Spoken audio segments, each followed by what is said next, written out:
ଆକାଶବାଣୀ।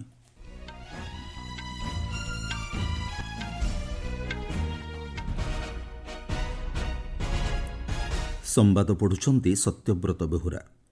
ଭାରତ ବିଶ୍ୱର ଦ୍ୱିତୀୟ ବୃହତ୍ତମ 5G ସେବା ଯୋଗାଉଥିବା ଦେଶ ପାଲଟିଛି, କହିଲେ କେନ୍ଦ୍ର ପ୍ରଯୁକ୍ତିବିଦ୍ୟା ମନ୍ତ୍ରୀ।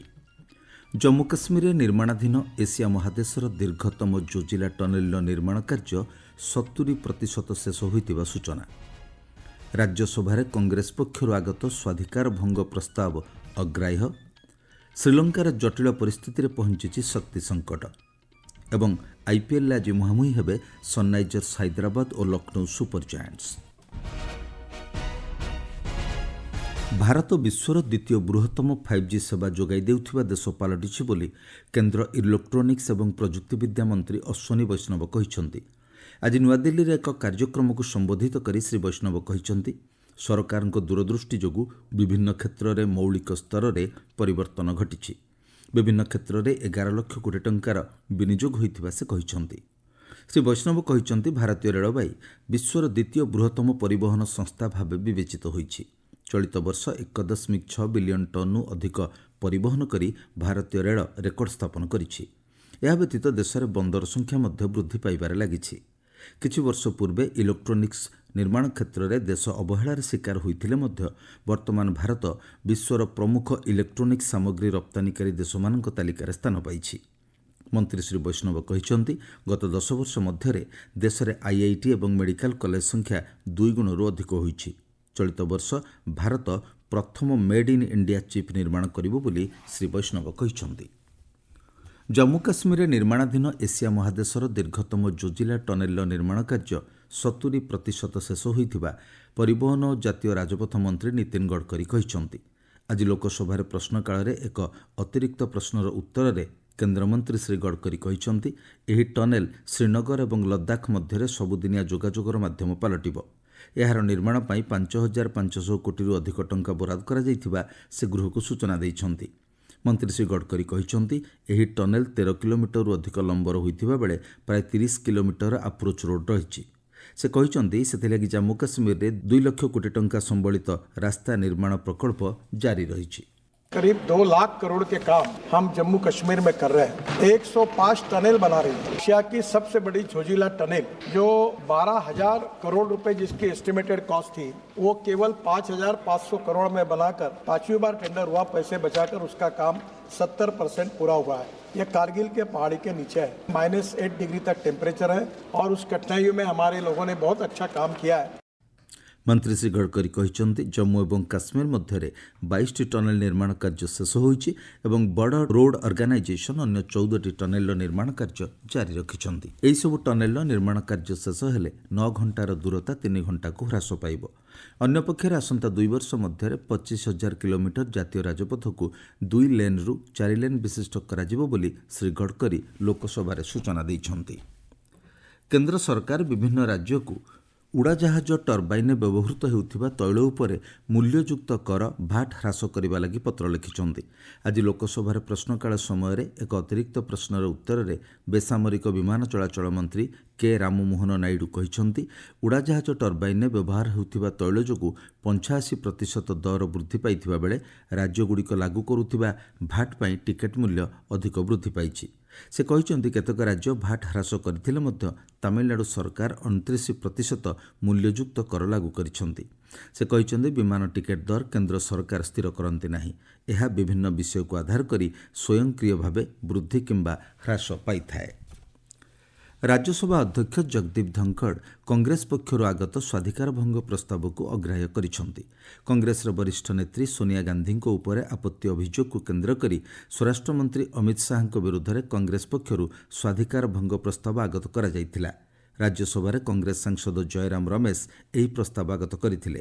ପୂର୍ବରୁ ସ୍ୱରାଷ୍ଟ୍ରମନ୍ତ୍ରୀ ଅମିତ ଶାହା କହିଥିଲେ, କଂଗ୍ରେସ ସରକାର ଥିବା ସମୟରେ ଗୋଟିଏ ପରିବାର ପ୍ରଧାନମନ୍ତ୍ରୀ ରିଲିଫ୍ ପାଣ୍ଠି ପରିଚାଳନା କରୁଥିଲେ। ଏହି ସ୍ୱାଧିକାର ଭଙ୍ଗ ପ୍ରସ୍ତାବକୁ ଅଗ୍ରାହ୍ୟ କରି ଅଧ୍ୟକ୍ଷ ଜଗଦୀପ ଧଙ୍କଡ଼ କହିଛନ୍ତି, ସେ ଏହି ପ୍ରସ୍ତାବ ଉପରେ ତର୍ଜମା କରିଛନ୍ତି ଏବଂ ଏଥିରେ ଦୋଷ ଦେଲା ଭଳି କୌଣସି ତଥ୍ୟ ନଥିବା ଅନୁଭବ କରିବା ପରେ ଏହାକୁ ଅଗ୍ରାହ୍ୟ କରିଛନ୍ତି।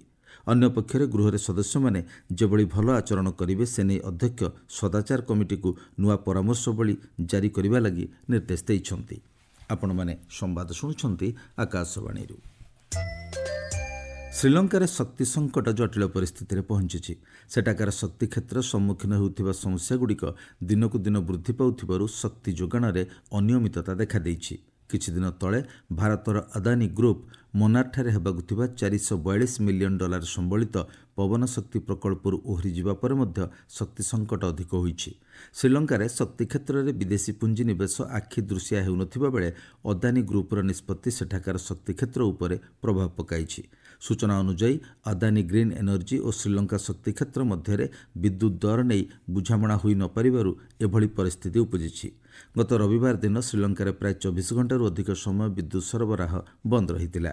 ସେଠାକାର ସିଲୋନ ବିଦ୍ୟୁତ୍ ବୋର୍ଡ ପକ୍ଷରୁ ମିଳିଥିବା ସୂଚନା ଅନୁଯାୟୀ ଶ୍ରୀଲଙ୍କାରେ 2023ରେ କୋଇଲାରୁ ହେଉଥିବା ଶକ୍ତି ଉତ୍ପାଦନ କିଲୋୱାଟ୍ ପିଛା 31 ଟଙ୍କା ପଡ଼ୁଥିବା ବେଳେ ତୈଳ ଆଧାରିତ ଶକ୍ତି ପାଇଁ କିଲୋୱାଟ୍ ପିଛା 115 ଟଙ୍କା ସ୍ଥିର କରାଯାଇଥିଲା। ଏବେ ଶକ୍ତି କ୍ଷେତ୍ରର ସଙ୍କଟ ମୁକାବିଲା ଲାଗି ଶ୍ରୀଲଙ୍କା ସରକାରଙ୍କ ପକ୍ଷରୁ ନବୀକରଣ ଯୋଗ୍ୟ ଶକ୍ତି ଉପରେ ନିର୍ଭର କରିବା ଲାଗି ଧ୍ୟାନ ଦିଆଯାଉଛି। ଝାଡ଼ଖଣ୍ଡ ବିଧାନସଭାର ପ୍ରବେଶଦ୍ୱାର ନିକଟରେ ବିଜେପି ବିଧାୟକମାନେ ସରକାର ବିରୋଧୀ ସ୍ଲୋଗାନ ଦେବା ସହ ପ୍ରଦର୍ଶନ କରିଛନ୍ତି। ରାଜ୍ୟରେ ରାଷ୍ଟ୍ରପତି ଶାସନ ଲାଗୁ କରିବା ଲାଗି ସେମାନେ ଦାବି କରିଛନ୍ତି। ବିରୋଧୀ ଦଳ ନେତା ବାବୁଲାଲ ମାରାଣ୍ଡି କହିଛନ୍ତି, ରାଜ୍ୟରେ ଅପରାଧିକ କାର୍ଯ୍ୟକଳାପ ବୃଦ୍ଧି ପାଇଛି ଏବଂ ପୁଲିସ ବ୍ୟବସ୍ଥା ଉପରେ ଜନସାଧାରଣଙ୍କ ଆସ୍ଥା ତୁଟିଗଲାଣି। ଅନ୍ୟପକ୍ଷରେ ରାଞ୍ଚିର ସାଂସଦ ତଥା ପ୍ରତିରକ୍ଷା ରାଷ୍ଟ୍ରମନ୍ତ୍ରୀ ସଞ୍ଜୟ ସେଠ ଆଜି ନିଜ ସମର୍ଥକଙ୍କ ସହ ବିକ୍ଷୋଭ ପ୍ରଦର୍ଶନ କରିଛନ୍ତି। ସେ ରାଞ୍ଚିର ରାତୁ ରୋଡ୍ରେ ବିକ୍ଷୋଭ ପ୍ରଦର୍ଶନ କରି ହେମନ୍ତ ସୋରେନଙ୍କ ସରକାର ରାଜ୍ୟରେ ଆଇନ ଶୃଙ୍ଖଳା ପରିସ୍ଥିତି ବଜାୟ ରଖିବାରେ ବିଫଳ ହୋଇଥିବା କହିଛନ୍ତି। यहाँ कोई राजनीतिक सुरक्षित नहीं, सामाजिक कार्यकर्ता सुरक्षित नहीं, व्यापारी सुरक्षित, आम लोग नहीं सुरक्षित हैं। तो उसकी जिम्मेदारी हम सब कार्यकर्ताओं की। तभी कुंभकर्णी नींद में सोने वाली ही सरकार जंगल राज 2 जिसमें अपराध कर्मियों का हौसला बढ़ा हुआ, तभी हम सब सड़क से लेकर सदन तक विरोध होगा। तब तक चुप नहीं बैठेंगे जब तक रांची से अपराध मुक्त नहीं हो जाते। ଜମ୍ମୁ କାଶ୍ମୀରର କଠୁଆ ଜିଲ୍ଲାରେ ଆଜି ପୁଣି ଆତଙ୍କବାଦୀ ଏବଂ ସୁରକ୍ଷା ବଳ ମଧ୍ୟରେ ଗୁଳି ବିନିମୟ ଜାରି ରହିଛି। ଗତ 4 ଦିନ ହେବ କଠୁଆ ଜିଲ୍ଲାର କେତେକ ସ୍ଥାନରେ ସନ୍ତାସବାଦ ନିରୋଧୀ କାର୍ଯ୍ୟକଳାପ ଜାରି ରହିଛି। ଆମ ଜମ୍ମୁ ସମ୍ବାଦଦାତା ଜଣାଇଛନ୍ତି, ରାଜବାଗ ଅଞ୍ଚଳ ଅନ୍ତର୍ଗତ ଜୁଥାନା ଘାଟିରେ ସୁରକ୍ଷା ବଳ ପକ୍ଷରୁ ଆତଙ୍କବାଦୀଙ୍କୁ ଠାବ କରିବା ଲାଗି ସ୍ୱତନ୍ତ୍ର ଅଭିଯାନ ଆରମ୍ଭ ହୋଇଛି। ପୂର୍ବରୁ ସାନ୍ୟାଲ ଗ୍ରାମରେ ଆତଙ୍କବାଦୀକୁ ଧରିବା ପାଇଁ ଅଭିଯାନ ଆରମ୍ଭ ହୋଇଥିବା ବେଳେ ସେମାନେ ଘାଟି ଅଞ୍ଚଳକୁ ପଳାଇ ଆସିଥିବା ଅନୁମାନ କରାଯାଉଛି। ବାଂଲାଦେଶର ମଧ୍ୟବର୍ତ୍ତୀକାଳୀନ ସରକାରଙ୍କ ମୁଖ୍ୟ ଡକ୍ଟର ମହମ୍ମଦ ୟୁନୁସ୍ ଚୀନର ହାଇନାନକୁ 4 ଦିନିଆ ସରକାରୀ ଗସ୍ତରେ ଯାଇଛନ୍ତି। ସେ ବୋଆଓ ଫୋରମ୍ ଫର୍ ଏସିଆର ବାର୍ଷିକ ସମ୍ମିଳନୀରେ ଯୋଗଦେବେ। ଏହି ସମ୍ମିଳନୀ 25 ତାରିଖଠାରୁ ଆରମ୍ଭ ହୋଇଥିବା ବେଳେ ଆସନ୍ତାକାଲି ଶେଷ ହେବ। ଏଥିରେ 60ଟି ଦେଶର 2000ରୁ ଅଧିକ ଅତିଥି ଯୋଗଦେବା ଆଶା କରାଯାଉଥିବା ବେଳେ 30ଟି ଦେଶର 1100ରୁ ଅଧିକ ସାମ୍ବାଦିକମାନେ ଯୋଗଦେବେ ବୋଲି ଜଣାପଡ଼ିଛି। ସୂଚନା ଅନୁଯାୟୀ ଡକ୍ଟର ୟୁନୁସ୍ ଚୀନ ରାଷ୍ଟ୍ରପତି ସି ଜିନପିଙ୍ଗଙ୍କ ସହ ଆସନ୍ତାକାଲି ଦ୍ୱିପାକ୍ଷିକ ବୈଠକ କରିବେ। ବାଂଲାଦେଶ ବିଦେଶ ସଚିବ ମହମ୍ମଦ ଜସିମ ଉଦ୍ଦିନ କହିଛନ୍ତି, ଏହି ବୈଠକରେ ବାଂଲାଦେଶ ଏବଂ ଚୀନ ମଧ୍ୟରେ ବାଣିଜ୍ୟ, ପୁଞ୍ଜିନିବେଶ, କୃଷି, ଭିତ୍ତିଭୂମି ନିର୍ମାଣ ଭଳି ବିଷୟ ଉପରେ ଆଲୋଚନା ହେବ। ଆଇପିଏଲ୍ ସଂସ୍କରଣରେ ଆଜି ହାଇଦ୍ରାବାଦଠାରେ ସନ୍ରାଇଜର୍ସ ହାଇଦ୍ରାବାଦ ଓ ଲକ୍ଷ୍ନୌ ସୁପରଜାଏଣ୍ଟସ୍ ମଧ୍ୟରେ ମୁକାବିଲା ହେବ। ଏହି ମ୍ୟାଚ୍ ସନ୍ଧ୍ୟା 7:30 ଆରମ୍ଭ ହେବ।